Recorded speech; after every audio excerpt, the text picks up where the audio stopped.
En este espacio se habla de la propiedad privada, del Estado de Derecho, de la economía de libre mercado.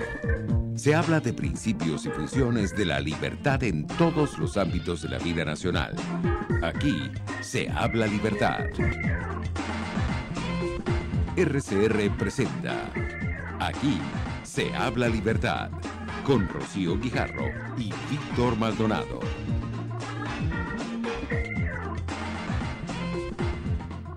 Buenos días, queridos oyentes de Aquí se habla libertad.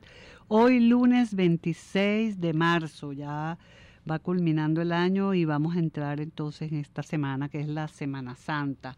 Ayer fue Domingo de Ramos, y bueno, continuaremos la Semana Santa.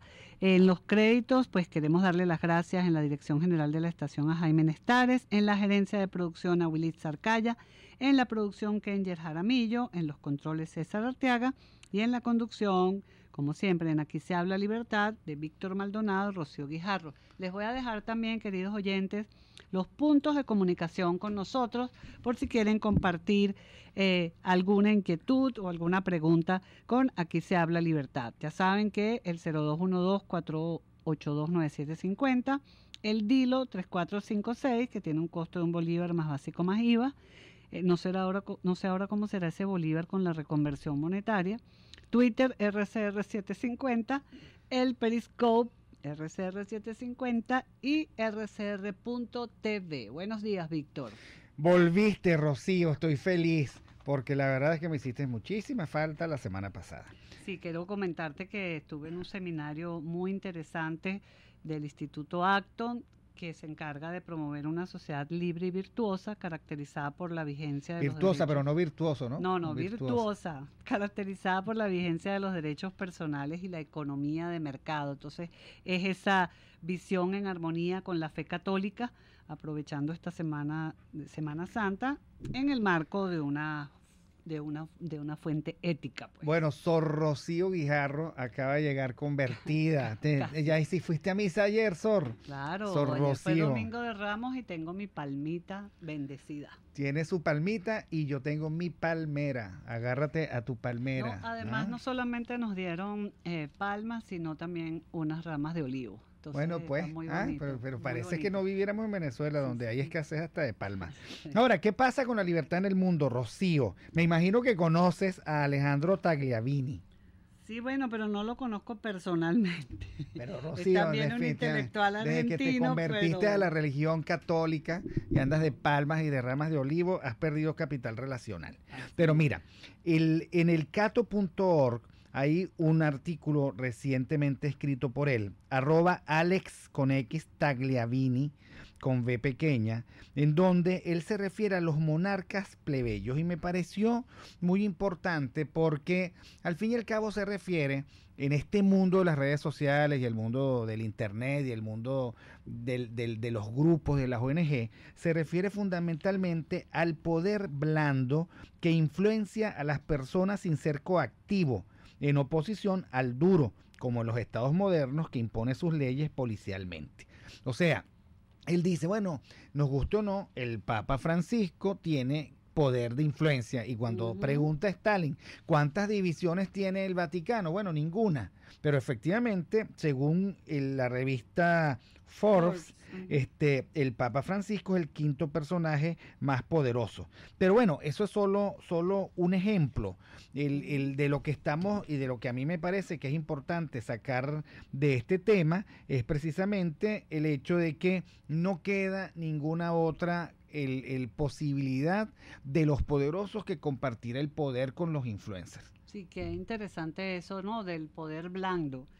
Que a veces es durísimo. Sí, que influencia a las personas sin ser coactivo, pero precisamente lo que hay que evitar es esa coerción y privilegios que tienen los estados cuando intervienen en la vida de los individuos, y ¿no? por eso los estados entonces andan en la onda de restringir el internet, de censurar los canales digitales, de limitar la posibilidad de libre expresión de los medios de comunicación. O sea, tú ves siempre, digamos que donde hay una expectativa de poder duro, digamos de poder poderoso, entonces inmediatamente nos encontramos de frente con la censura. Así es, pero fíjate que él también habla de que ese poder blando, como lo definía un intelectual americano, Joseph Nye, que es la influencia cultural, pues, y todo lo que tiene que ver con lo que influye en personalidades como Steve Jobs o los grupos de rock o Hollywood y todas estas tendencias que se están dando a nivel mundial, ¿no? Y fíjate desde Oye, los Rocío, ¿cuál es artistas. el grupo de rock que a ti te gusta?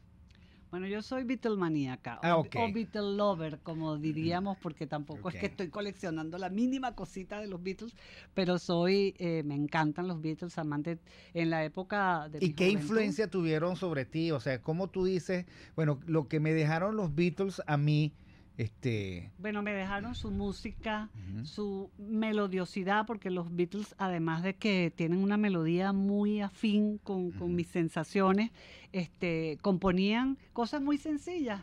Víctor, yo creo que una de mis cercanías al idioma inglés vino a través de los Beatles, pues porque sus letras son muy sencillas y muy claras y tienen algunas muy lindas y bueno, y además con el amor siempre de primera, pero también muy reflexivos como luego John Lennon cuando se separa de los Beatles empieza su etapa mucho más reflexiva y contestataria, ¿no? Bueno, lo que Con se casó con canciones Yoko, por la le dio por paz ahí. y por la paz del mundo, ¿no? Ahora, esos influencers, por ejemplo, Ujú. el tipo Beatles, pero no son los únicos, también montaron una plataforma de utopías, que quién sabe, Rocío, Totalmente, si sí. les hizo muchísimo daño al mundo. Me encantaría oír tu opinión al respecto, porque Bueno, no sé si le hicieron daño al mundo, pero bueno, influyeron tanto que pueden haber traído pues ideologías que van en contra a lo mejor del progreso, pero a lo mejor también había mucha ilusión de parte de esos influencers que no creo que son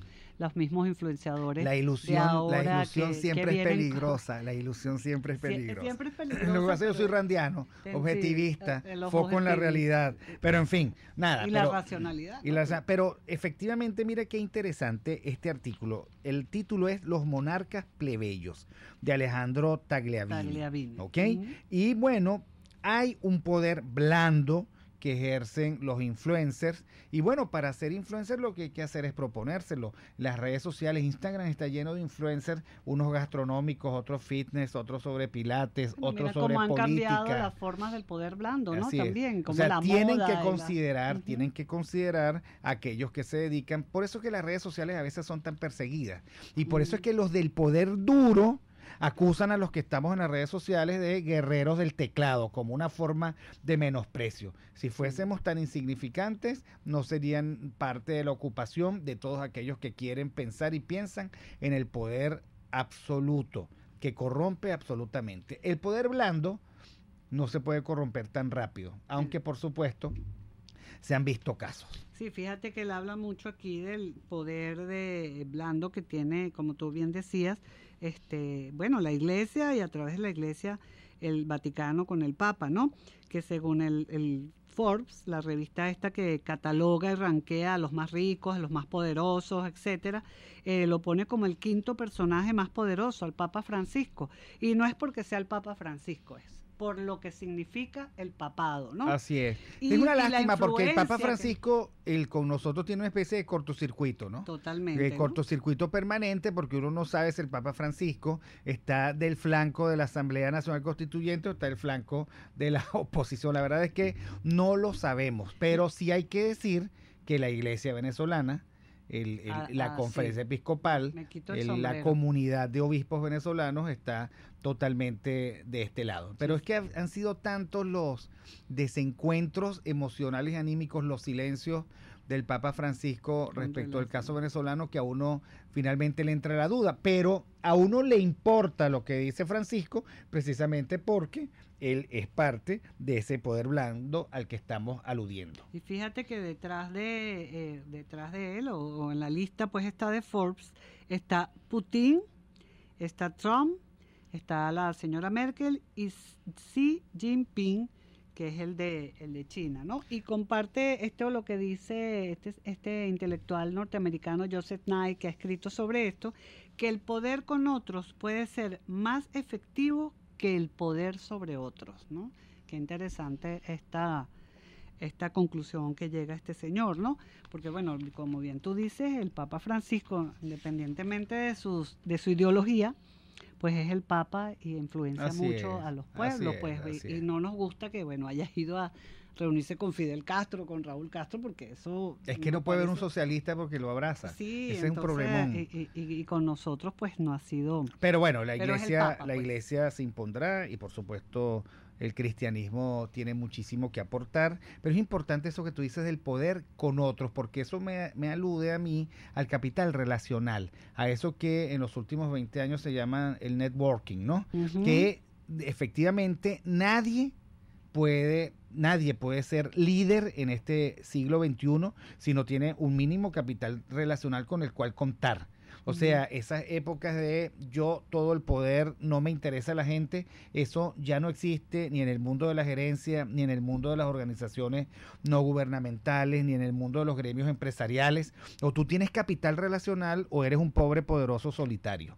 Y yo, de las cosas que admiro de mi compañera y partner Rocío Guijarro, es precisamente el capital relacional que ella tiene y que utiliza con muchísima sabiduría.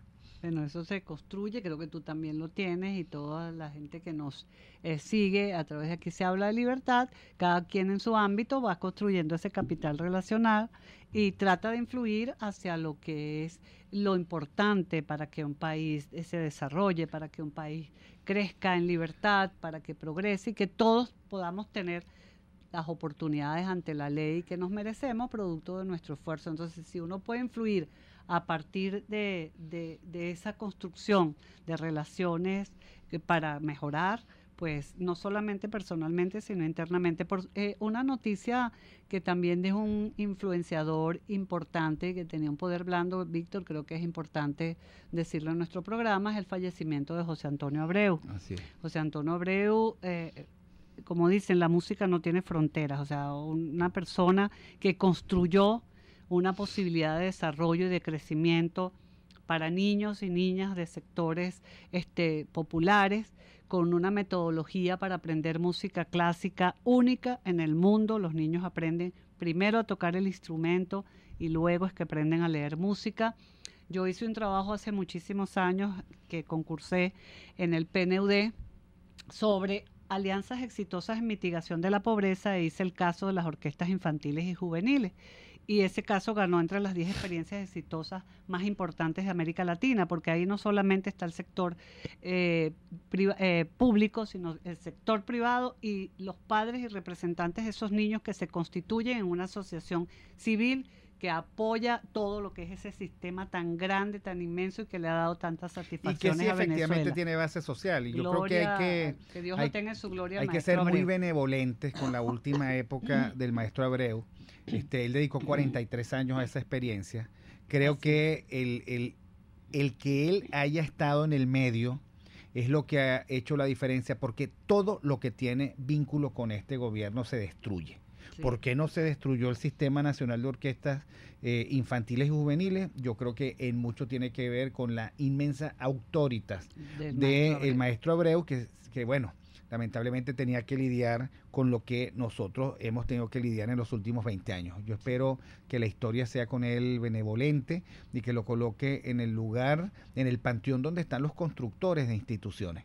Es demasiado temprano para hacer un juicio al respecto, pero yo le admiro, le admiré, espero que descanse en paz. Y bueno, fue una persona obsesiva y uno finalmente, bueno, igual que Steve Jobs. Como todo genio. Como todo genio. Como todo genio, sí. Ahora, Rocío, voy a colearme antes del cierre para ir al próximo capítulo. Yo escribí un artículo que se llama Nuestro propio camino, que es sobre nuestro Vía Crucis, y simplemente quiero leerte el primer párrafo. Señor, ¿quién como tú que libras al afligido de aquel que es más fuerte que él? Sí, al afligido y al necesitado de aquel que lo despoja. Pero apúrate, Señor, porque nuestra tierra está tomada por el mal que ha edificado sobre nosotros el imperio de la mentira y de la muerte. Ayúdanos a sortear los obstáculos del camino para llegar al momento en el que la luz se imponga a la oscuridad. Y con esta frase de mi artículo, Nuestro propio camino, que salió en la patilla, en Runrunes, en el estíbulo, en la capilla, etcétera, etcétera, vamos a El corte. El libro del día. El libro del día. Bueno, Rocío, el libro del día. Tú sabes que hemos estado muy generosos porque ahora estamos recomendando de páginas, digamos, formales, como miseshispano.org, los libros clásicos. Y sucede que revisando y curucuteando, me conseguí con esto que parece ser un tesoro. Se llama Crimen Organizado, de Thomas J. Di Lorenzo, que me imagino que conoces. Lamentablemente el libro no ha llegado a Venezuela, el libro de Tomás Di Lorenzo. Es un intelectual, por supuesto, italiano, y esperemos tener el libro pronto por aquí, Víctor, porque es un libro que está dividido en 6 sesiones para entender lo que es el crimen organizado, ¿no? Qué interesante. Es el Estado que es el crimen organizado, Rocío. Es demasiado interesante. Bueno, decía que si ustedes se meten en www.miseshispano.org, de allí pueden bajar el libro. Además, es un libro digitalizado. Digitalizado, que lo pueden estar accesible. Entonces, ¿qué él dice? Mira, hay 2 escuelas de economía. La escuela de economía que usa como muletas al Estado y que toda solución parece pasar por el Estado, y la escuela austríaca, que es la que hemos hablado muchas veces aquí, la escuela austríaca de economía, que es la que promueve el pensamiento liberal. Pues. Exactamente. Entonces, sí, efectivamente, el libro, como tú decías, está dividido en 6 secciones: coacción y regulación, que analiza varios aspectos de la normativa o regulación gubernamental que es de aplicación a las empresas. Entonces, claro, allí empieza el crimen, porque las empresas empiezan a ser maltratadas. El segundo es política y ladrones, que trata, por supuesto, de la naturaleza inherente al gobierno. Después está el tema centralización frente a la libertad, que examina la interminable búsqueda emprendida por los partidarios del Estado en pos de la monopolización y centralización del poder político, y por conseguir aislarse todo lo posible de la influencia del pueblo. Fíjate que el siguiente capítulo es el dinero y el Estado, que describe la mirada de males de la banca centralizada, que siempre fue concebida en nuestros países por sus proponentes originales como un mecanismo de corrupción. Sí, pareciera como que sí, no puede haber economía sin Banco Central. Pero Rocío, tú me cuentas... Panamá no tiene Banco Central. Pero que aquí en Venezuela hubo una época en que no había Banco Central y había país. Había monedas privadas, los bancos podían emitir sus propias monedas. El otro tema es el tema de trabajadores y sindicatos, que trata de los varios mitos y supersticiones sobre los sindicatos, que con demasiada frecuencia caracteriza las ideas que tiene el público respecto a la realidad del mercado laboral. Hay que decir una cosa,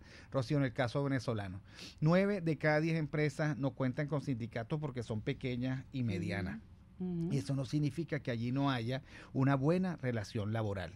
Yo, por supuesto, creo, digamos, en la trama de la negociación alrededor de ese hecho social llamado empresa, en donde por supuesto están los patronos y los trabajadores, pero alrededor de la lógica del sindicato se han cometido muchas y demasiadas distorsiones. Así es. Y el último capítulo es verdades y mentiras sobre los mercados.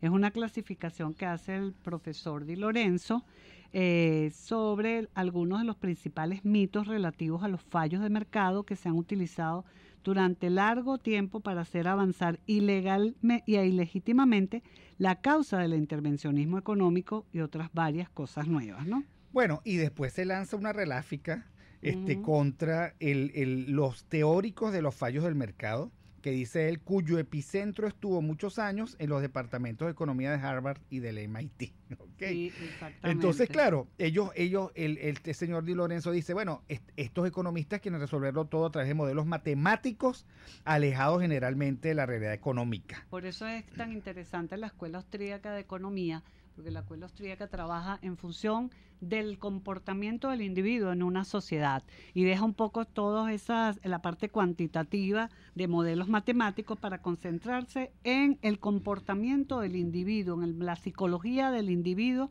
para actuar en una sociedad, ¿no? Ya sabemos, Crimen Organizado de Tomás Di Lorenzo, www.Mises Hispano. Allí pueden bajar el libro, cortesía de Rocío Guijarro y Víctor Maldonado. Además, Que no digan que no leen porque los libros están caros. Les estamos dando los libros que aparecen en las páginas de los institutos liberales, que son de buena lectura, fáciles de leer, divertidísimos y que generan argumentos para el debate de las ideas. Y vamos al corte.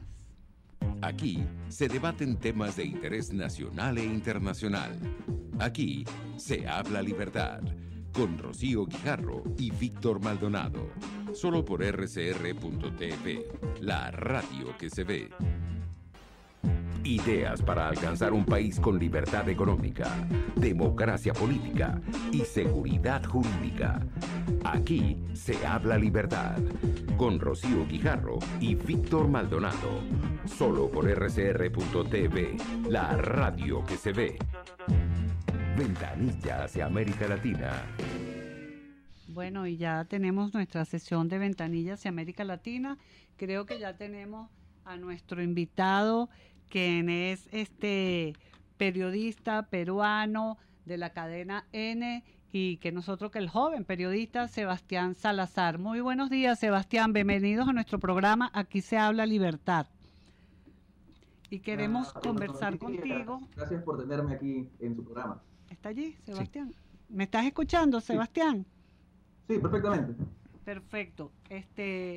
Lo que queríamos, Sebastián, aquí estamos Víctor Maldonado y yo, para hablar un poco, bueno, de lo que está sucediendo en Perú a raíz de la renuncia del presidente Kuczynski, cómo están el tema de las instituciones peruanas, que nos llama mucho la atención, porque en Venezuela nuestras instituciones están cooptadas por el gobierno. ¿Y qué está pasando allá en Perú? Que nos cuentes cómo está la situación, si está tranquila o si hay mucha tensión, y cómo ha funcionado esta transición que están viviendo en este momento. Bienvenido. Gracias, Rocío. Saludos a Víctor también. Bueno, de momento las cosas están bastante inciertas. Hay expectativa por el ingreso del nuevo presidente Martín Vizcarra, quien fuera el vicepresidente justamente de Pedro Pablo Kuczynski. Ha habido mucha inestabilidad estos días, esta última semana y la semana anterior. En realidad, una tensión bastante fuerte desde diciembre, que fue cuando el expresidente ahora, Pedro Pablo Kuczynski, liberó a Alberto Fujimori en lo que a todas luces parece haber sido un trato por salvarlo de un primer intento de vacancia. La vacancia en el Perú, no sé si exista de la misma manera en Venezuela, es un juicio político que se hace al presidente para básicamente hacerlo que salga y que entre una nueva persona que es siempre el vicepresidente. Es un proceso constitucional dentro de todo y que para el cual se requieren 2/3 partes del Congreso, que no es una cifra fácil de alcanzar. Bueno, a diferencia, entiendo, tal vez de Venezuela, la oposición acá está bien instalada en el Congreso, es bastante potente la fuerza opositora al gobierno, más bien el gobierno es débil, lo cual ha generado esas tensiones, porque el Congreso más bien ha empujado, y bueno, esto en combinación con el escándalo Lavallato, que ha embarrado los últimos 20 años de gobierno, por lo menos, ha generado pues que se inicien varias investigaciones, ¿no? Y sobre eso es que se ha establecido este nexo entre el expresidente Pedro Pablo Kuczynski, una empresa que era de su propiedad, y unos ciertos pagos por asesorías financieras. No se ha probado nada en el Poder Judicial, pero ha perdido suficiente capital político para encontrarse en esa situación. Eso es interesante porque, saludos de aquí de Venezuela, Sebastián, te habla Víctor Maldonado. Es interesante porque, por otro lado, creo que es Carlos Alberto Montaner que ubica este movimiento telúrico en las instituciones de Perú en el marco de una pelea entre los hermanos Fujimori, y cómo eso al final se ha llevado por el medio al gobierno del presidente PPK. ¿Cuál es tu opinión al respecto? Bueno, la verdad es que yo inicialmente pensaba que ese cisma era más aparente que real, pero hoy por hoy parece que es bastante real.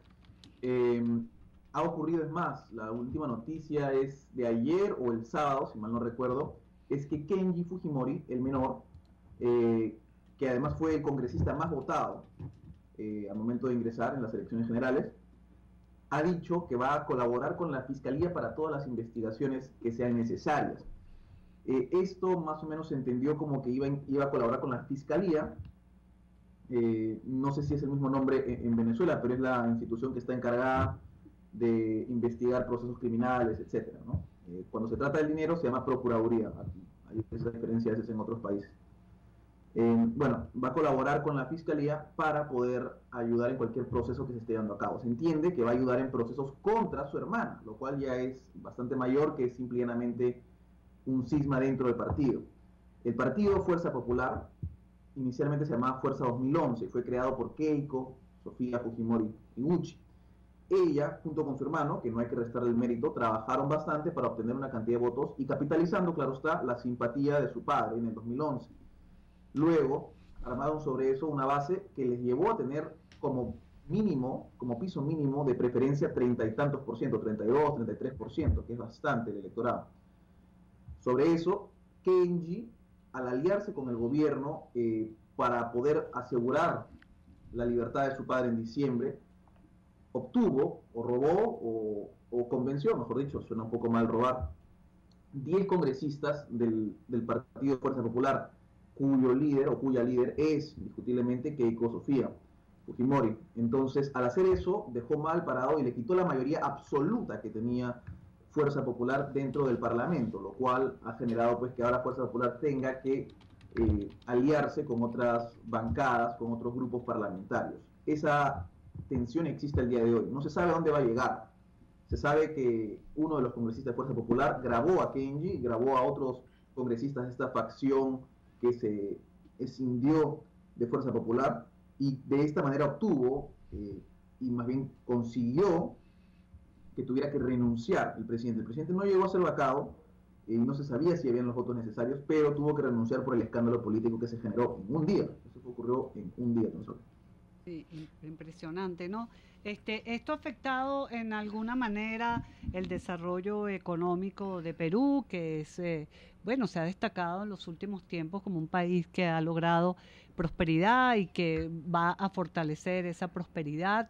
Tienen ahora, bueno, dentro de pocos días, la Cumbre de las Américas, donde creo que hasta el presidente Trump confirmó su asistencia. ¿Cómo estás viendo esto? Si esto no ha afectado en nada todo el tema, porque como decíamos al principio, Sebastián, las instituciones en Perú funcionan. Funcionan en cierta medida. No necesariamente funcionan óptimamente, pero funcionan en cierta medida. Se está haciendo mucho trabajo por establecer una institucionalidad más adecuada. Hay una frase que a veces preocupa un poco, que la dijo Kenji Fujimori en lo que fue grabado, o por lo menos se le atribuye a Kenji Fujimori porque las grabaciones no son perfectas y hay que entender que también son editadas, o sea, que hay que tener cuidado con eso. Que dice, ¿por qué? Le dice a la persona que le pregunta, tengo miedo que me investiguen, la fiscalía que me investigue, y Kenji o uno de ellos dice, pero ¿por qué te va a investigar la fiscalía si estás con el gobierno? Lo cual diría pues que hay una cierta, ¿no?, un paralelo con el gobierno. No se sabe realmente si esto es cierto. En cualquier caso, la Fiscalía actúa y ha estado actuando aceptablemente, no digamos más que eso, ¿no?, con ciertas cosas o ciertas otras cosas, nada es perfecto. En cuanto a la economía, la parte económica, parece ser que más bien el nivel de tensión que había antes había afectado a los mercados y al sol mismo. Cuando PPK renuncia, pero Pablo Kuczynski renuncia, más bien el sol se aprecia frente al dólar. Ahora, eso también tiene que ver con que el dólar ha estado bastante afectado por la guerra comercial de Trump que ha estado anunciada. Hoy por hoy, los mayores problemas que se tienen es que se implementó en el último día casi un aumento de la remuneración mínima vital, o sea, del sueldo mínimo, lo cual no se sabe cuál va a ser el efecto y la verdad está contraindicado por algunas entidades como por ejemplo el Banco Central. Nuestro Banco Central, por suerte, es bastante independiente, pero ha estado tomando medidas de política expansiva, lo cual habría que ver si va en la dirección correcta. El déficit fiscal ha aumentado, si bien somos sólidos macroeconómicamente y nuestra deuda es baja en comparación a otros países, nosotros tuvimos tal vez lo que en algún momento, o lo que está pasando en Venezuela, no sé si en la misma magnitud, en cuanto a la moneda, no en cuanto al resto. La hiperinflación dejó un terrible experiencia y terrible aprendizaje, y nosotros tratamos de mantener la inflación siempre al mínimo indispensable, y también con solidez macroeconómica, ¿no? déficit fiscal aceptable, una deuda aceptable, y sin embargo la recaudación ha caído. Más bien, en el gobierno de PPK, los indicadores macroeconómicos que han sido tan sólidos han empezado a abrirse un poco, lo cual genera preocupación, pero es algo que se puede corregir. No es el mayor problema, pero que se puede corregir tomando ciertas decisiones políticas que de todas maneras van a tener que ser tomadas si es que nos queremos mantener en una posición financiera como país sólido. Bueno, muchas gracias, Sebastián. Te mantendremos el contacto regularmente porque nos interesa muchísimo la suerte del Perú, y ahorita con esta cumbre americana seguramente van a surgir noticias y el tema Venezuela va a estar presente. Gracias por el contacto. Y nosotros vamos al corte. Aquí se debaten temas de interés nacional e internacional. Aquí se habla libertad, con Rocío Guijarro y Víctor Maldonado. Solo por rcr.tv, la radio que se ve.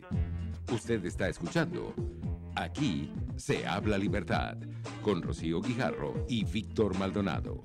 Síganos en Twitter y Periscope, @RCR750, la radio que se ve. Debatamos sobre la libertad. Y bienvenido entonces nuestro invitado de hoy a la sección Debatamos sobre la libertad, el profesor Tulio Álvarez Ledo, que siempre es conocido el profesor por Tulio Álvarez, no sabía su segundo apellido. No, y tiene además tiene un otro yo. Sí, del doctor Merengue. No, el Chumaceiro, ¿no? Escribo algunos. Es articulista. No, y libros como Luis Chumaceiro. Por cierto, buen día, cariñoso saludo. Bienvenido, profesor Tulio Álvarez. Interesante va a ser conversar con usted, porque, usted escribió un artículo bien interesante que se tituló Las 7 jugadas. Cuéntele a nuestra audiencia qué es eso de las 7 jugadas y por qué es importante para debatir estos temas de estas jugadas. Bueno, nuevamente, un buen día a todos, un fraterno y cariñoso saludo. No, en realidad ese forma parte de una serie de trabajos, artículos que vengo desarrollando, y además lo hago para que no me los lean.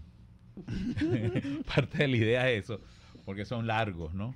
Son unos mini análisis. Y previamente había escrito uno que se llama Cumbre Borrascosa. Ah, sí. Y previamente uno llamado Yo Maduro. Y no he escrito el de Colombia, aunque he hecho algunos trabajos parciales haciendo un análisis del proceso de Colombia. Más o menos la idea es combinar factores que parecen desconectados y explicar que hay todo un proceso en camino que va a ser un cambio a futuro, a corto plazo. La séptima jugada es una expresión que yo uso mucho en el escritorio mío, cuando le digo, si vamos a trabajar con estrategia. Uh-huh. Y esto es un tablero, y no piensen en la jugada próxima, sino piensen en las otras jugadas, las que nos van a hacer los otros y las que tenemos que hacer nosotros. El punto es tomar en cuenta ese proceso que llaman electoral, que no lo es, ese teatro, cómo se ha manejado hasta ahora. El punto es que en el artículo anterior yo afirmaba que las elecciones no iban a ser en abril, que iban a ser en mayo. Y pues, evidentemente antes de que cambiaran la fecha, ¿no? Uh-huh. Sí, profeta, pues. No es profecía, porque eso no tiene ningún sentido. Lo que se trata es de tratar de pensar en estos tiempos que cada vez es más difícil, y a mí me aterra mucho que en los sectores democráticos se habla mucho, pero no se piensa con la misma intensidad. Entonces, el punto es el siguiente: vamos a pensar las cosas. Y entre las cosas que había que pensar era el papel de esa cumbre en Perú. Esa cumbre en Perú es clave. Lo habíamos advertido. El tema central de la cumbre es la corrupción en las Américas y cómo destruye a los pueblos. Yo vengo desarrollando unos trabajos que los pueden encontrar en un portal que se llama www.academia.com, que es donde escriben profesores de todas partes del mundo. Se los recomiendo a todos, porque van a encontrar material muy interesante. Y uno de los trabajos que hice fue sobre la justicia universal. Y en ese trabajo pude llegar a una conclusión que es la siguiente: existen delitos económicos internacionales y se ha dado una tendencia muy marcada a capturar el poder político para depredar a los países y los estados. Eso se había dado en África. La organización internacional había tomado medidas drásticas de intervención directa, pero en Venezuela es el primer país en América en que se desarrolla el esquema de control institucional, en control de lo político, para depredar al país. En este momento Venezuela ha sido depredada y destruida, tanto en lo económico como en lo social. La pregunta es, ¿por qué la gente se está muriendo de hambre? ¿Por qué la miseria? ¿Por qué se muere de mengua por la crisis hospitalaria? Es muy sencillo. La prensa brasileña estaba reseñando hoy, precisamente, que la gente de Odebrecht afirmó que le habían dado 35 millones de dólares a el señor Maduro para financiar su campaña electoral contra el pago inmediato de 4 millardos de dólares, es decir, 4.000 millones de dólares por supuestas obras que nunca se realizaron. Obras que todo el mundo sabe que están paralizadas, no se comenzaron. Esta situación refleja lo que está pasando, porque aunque es una hoja en la tormenta, se tiene que combinar con temas como el arco minero, la destrucción de PDVSA, la corrupción generalizada con la importación de alimentos, la destrucción de la industria nacional, la destrucción del agro. Estamos frente a un Estado malhechor que fue capturado por el narcotráfico, que fue capturado por unas mafias delincuenciales que vieron que era más sencillo controlar el Estado para saquear al país y no enfrentar al Estado en el ánimo de saquear al país. Entonces ocuparon al Estado, tienen ya 2 décadas en eso, y en este momento, que es caída y mesa limpia, ya cuando el proceso está llegando a sus estertores, por lo menos en esta etapa, es que se está radicalizando la agresión política y se está radicalizando, en definitiva, el saqueo de las riquezas venezolanas. Ahora, Tulio, tú planteas algo muy, pero muy importante, porque las libertades civiles y los derechos ciudadanos nunca habían tenido que afrontar que fuese el Estado su mayor depredador. Y esto es algo más o menos nuevo, porque se da con un aplaste absoluto de los ciudadanos. Ciudadanos que se han tenido que ir algunos, otros están deseando irse y otros simplemente están muriéndose aquí de hambre, de enfermedad, de mengua, de violencia y de tristeza. Eso, ¿cuál nuevo es? ¿Cuánta novedad hay eso? ¿Y dónde queda el derecho constitucional? ¿Dónde quedan las constituciones en esto? Bueno, el derecho constitucional queda para que los profesores de derecho constitucional, cuando damos las clases, le advirtamos a esa juventud ávida de conocimiento, de superación y con ánimo de lucha, le advirtamos lo que advertimos en la cátedra de Derecho Constitucional en la Central. Estamos aquí para saber cómo debería funcionar el Estado y ustedes son el futuro para hacer la transformación necesaria de las instituciones políticas venezolanas. Ustedes tienen que saber cómo es un Estado de verdad y tienen que saber que lo que están viviendo es una anomia, es algo absolutamente contrario a los principios básicos de cualquier materia. Entonces, lo primero que les enseñamos, el derecho constitucional en este momento sirve y es importantísimo para que nosotros sepamos hacia dónde vamos. Pero en este momento no hay Estado de Derecho, en este momento no hay Constitución, en este momento hay un régimen que ya está en la transición de autoritarismo a totalitarismo, que es muy peligrosa. Pero es que aparte de ese elemento político, está el elemento depredador. Insisto, toma conciencia el ciudadano de la Venezuela del 2018 que está viviendo una crisis existencial, pero al mismo tiempo está sufriendo hambre, miseria, temores de todo tipo. Yo he insistido mucho y vengo desarrollando el tema de los escuadrones de la muerte. En Venezuela está generalizado el uso de grupos paramilitares y escuadrones de la muerte. Y en el interior del país es grotesco lo que está pasando. las ejecuciones diarias que se está haciendo de inocentes y culpables en forma sumaria, sin juicio alguno.